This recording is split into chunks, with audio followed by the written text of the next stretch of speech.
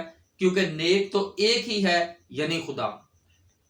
اس پر میں آنے والے دنوں میں یہ بھی بیان کرنے کی کوشش کروں گا کہ بہت سارے لوگ اس تمثیل کو یا اس واقعے کو لے کر اعتراضات بھی کرتے ہیں۔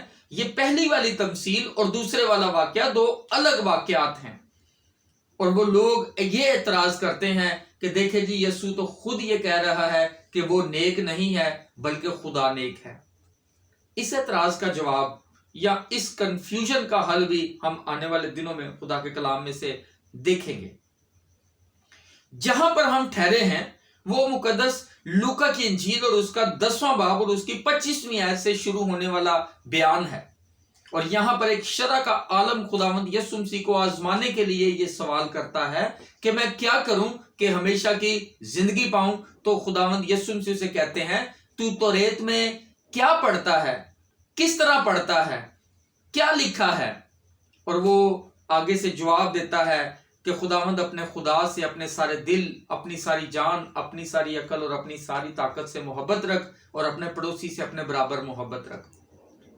خداوند یسوع مسیح نے اس کی عقل مندی کو اور اس کی حاضر جوابی کو دیکھ کر اس کی تعریف کی اور کہا کہ تو نے ٹھیک جواب دیا۔ لیکن آگے ہم یہ دیکھتے ہیں کہ اس شخص کے اندر خود نمائی کا بھوت کام کر رہا ہے، اور یہ شخص اپنے آپ کو راست باز ٹھہرانے کی غرض سے خداوند یسوع مسیح سے پھر یہ سوال پوچھتا ہے کہ پھر بتا میرا پڑوسی کون ہے؟ تو خداوند یسوع مسیح نے ایک تمثیل کہی جو کہ 30ویں آیت سے شروع ہوتی ہے۔ میں اس کو آپ کے سامنے پڑھوں گا اور پھر اس کے بعد ہم اس پر بات کریں گے۔ لکھا یسوع نے جواب میں کہا کہ ایک آدمی یروشلم سے یریحو کی طرف جا رہا تھا کہ ڈاکوؤں میں گر گیا۔ انہوں نے اس کے کپڑے اتار لیے اور مارا بھی، اور ادموا چھوڑ کر چلے گئے۔ اتفاقاً ایک کاہن اسی راہ سے جا رہا تھا اور اسے دیکھ کر کترا کر چلا گیا۔ اسی طرح ایک لاوی اس جگہ آیا، وہ بھی اسے دیکھ کر کترا کر چلا گیا۔ لیکن ایک سامری سفر کرتے کرتے وہاں آ نکلا اور اسے دیکھ کر اس نے ترس کھایا، اور اس کے پاس آ کر اس کے زخموں کو تیل اور مے لگا کر باندھا، اور اپنے جانور پر سوار کر کے سرائے میں لے گیا اور اس کی خبر گیری کی۔ دوسرے دن 2 دینار نکال کر بٹیارے کو دیے اور کہا اس کی خبر گیری کرنا، اور جو کچھ اس سے زیادہ خرچ ہوگا میں پھر آ کر تجھے ادا کر دوں گا۔ ان تینوں میں سے اس شخص کا جو ڈاکوؤں میں گر گیا تھا تیری دانست میں کون پڑوسی ٹھہرا؟ اس نے کہا وہ جس نے اس پر رحم کیا۔ یسوع نے اس سے کہا جا تو بھی ایسا ہی کر۔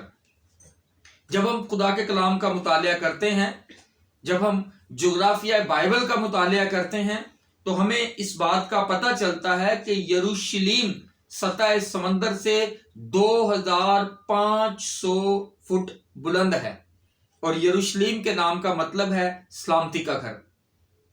ایک شخص یروشلم سے سلامتی کے گھر سے یریحو کی طرف سفر کرتا ہے، اور یریحو کے نام کا مطلب ہے کھجوروں کا شہر یا کھجوروں کا گھر، کھجوروں کا شہر۔ یہ سطح سمندر سے 800 فٹ نیچے ہے۔ یعنی اگر ہم ان دونوں کا موازنہ کریں تو ہمیں یہ پتہ چلتا ہے کہ یریحو شہر سے یروشلم شہر تقریباً 3300 فٹ بلند ہے۔ اور میری بہنوں اور میرے بھائیوں، جب ہم خدا کے کلام کا مطالعہ کرتے ہیں تو ہمیں اس بات کا پتہ چلتا ہے کہ یریحو شہر یروشلم سے تقریباً 25 کلومیٹر شمال مشرق میں واقع ہے۔ اگر آپ اس کی سٹڈی کرنا چاہتے ہیں تو مطالعاتی شاہد کتاب مقدس مسیح شاہد خانے کی پبلشڈ ہے۔ آپ اس کتاب کے صفحہ نمبر 1882 پر لوکا کی انجیل 10واں باب اور اس کی 25 آیت سے لے کر 37 آیت تک کے نوٹس کو دیکھیں تو آپ کو یہ معلومات وہاں پر ملے گی۔ یریحو ایک ایسا شہر ہے جس پر یشوع کے زمانے میں لعنت کی گئی، کیونکہ شہر کی دیواریں بہت مضبوط تھیں، ان لوگوں نے اپنے دروازے بند کر دیے تاکہ خدا کے لوگ یہاں پر داخل نہ ہو سکیں۔ تو ہم اس بات کو دیکھتے ہیں کہ جب یریحو کی دیواروں کو توڑا گیا دعا کے ذریعے، کاہنوں کے چکر لگانے کے بعد، تو یشوع نے اس پر لعنت کی کہ جو اس شخص کی بنیاد رکھے گا، بنیاد رکھتے وقت اس کا بڑا بیٹا مر جائے گا، اور جب وہ اس کے پھاٹک لگائے گا تو اس کا سب سے چھوٹا بیٹا مر جائے گا۔ اور ہم یہ دیکھتے ہیں کہ اخیب بادشاہ کے زمانے میں، جس کی بیوی کا نام ایزبل تھا، اس کے زمانے میں ایک آدمی نے، جس کا نام ہمیں ملتا ہے ہیل، اور وہ بیتیل کا رہنے والا تھا، اس نے اس شہر کی جب بنیاد ڈالی تو اس کا بڑا بیٹا ابرام مر گیا، اور جب اس نے شہر کے پھاٹک لگائے تو اس کا چھوٹا بیٹا سجوب مر گیا۔ اور ہم خدا کے کلام میں یہ دیکھتے ہیں کہ یہ ایک لعنت شدہ شہر تھا، اور ہم یہ دیکھتے ہیں کہ ایک شخص سلامتی کے گھر کو چھوڑ کر، سلامتی کی سرزمین کو چھوڑ کر لعنت کی طرف قدم بڑھا رہا ہے، لیکن جب وہ اپنے مقام کو چھوڑ کر نیچے کی طرف آ رہا ہے تو راستے میں اسے ڈاکوؤں نے گھیر لیا، اسے مارا، اسے پیٹا، اسے ادموا چھوڑا، زخمی کیا، اور خود وہ وہاں سے چلے گئے۔ اور ہم یہ دیکھتے ہیں کہ جب وہ زخمی وہاں پر پڑا ہوا تھا تو پہلے ایک کاہن کا وہاں سے گزر ہوا۔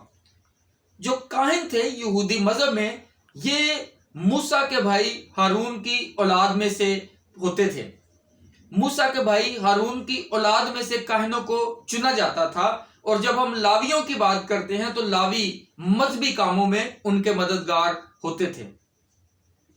اس شخص کو ادموا دیکھ کر، زخمی دیکھ کر، ایک لاوی جب وہاں سے اتفاقاً آ نکلا، اور اس نے جب اسے دیکھا تو لکھا ہے وہ اسے دیکھ کر کترا کر چلا گیا۔ پھر ایک لاوی نے بھی ایسا ہی کیا، کاہن کی راہ پر لاوی بھی چلا۔ یہ دونوں مذہب سے تعلق رکھنے والے لوگ تھے، یہ معاشرے کے اندر مذہب کی نمائندگی کرنے والے لوگ تھے، اور ہم یہ دیکھتے ہیں کہ انہوں نے اس زخمی آدمی کی مدد نہیں کی۔ میرے عزیز بہن اور بھائیوں، زیادہ طوالت کے پیش نظر میں اس ویڈیو کو آج یہیں پر کلوز کر رہا ہوں۔ کل ہم اس کا اگلا حصہ آپ کی خدمت میں بیان کریں گے۔ آپ ضرور اس ویڈیو کو دیکھیے گا، اور پھر دیکھیے گا کہ آپ ایک اچھے پڑوسی ہیں یا کہ نہیں۔ آپ کیسے پڑوسی ہیں؟ یا آپ کاہن اور لاوی کی طرح مذہبی نمود نمائش کرنے والے شخص ہیں، یا ایک سامری کی طرح ایک اچھے پڑوسی ہیں؟ اگر آپ کو ہماری ویڈیوز پسند آئیں تو ہمارے چینل کو لائک، شیئر اور سبسکرائب کیجیے گا۔ خداوند آپ کو برکت دے اور اپنے جلال کے لیے استعمال کرے۔ میں آپ کے لیے دعا کرنا چاہتا ہوں۔ خداوند آسمانی باپ، جتنے تیرے بیٹے بیٹیاں اس کلام کو سنتے ہیں، ان کے ذہنوں کو کھول تاکہ وہ کتاب مقدس کو سمجھ سکیں۔ ہم اپنی راست بازی کے کام آدمیوں کو دکھانے کے لیے نہیں، بلکہ خداوند تیرے جلال کے لیے کرنے والے ہوں۔ میں تیرا شکر کرتا ہوں، میں تیری تعریف کرتا ہوں۔ تو بھلا ہے اور ہمیشہ بھلائی کرتا ہے، اور تو یہ چاہتا ہے کہ جس طرح تو ہے، تیرے بیٹے بیٹیاں بھی تیری مانند بنیں۔ ہمیں اپنے کلام کو سننے کا فضل عطا کر، اور کل کے کلام کے لیے ہمیں تیار کر، یسوع کے نام میں آمین۔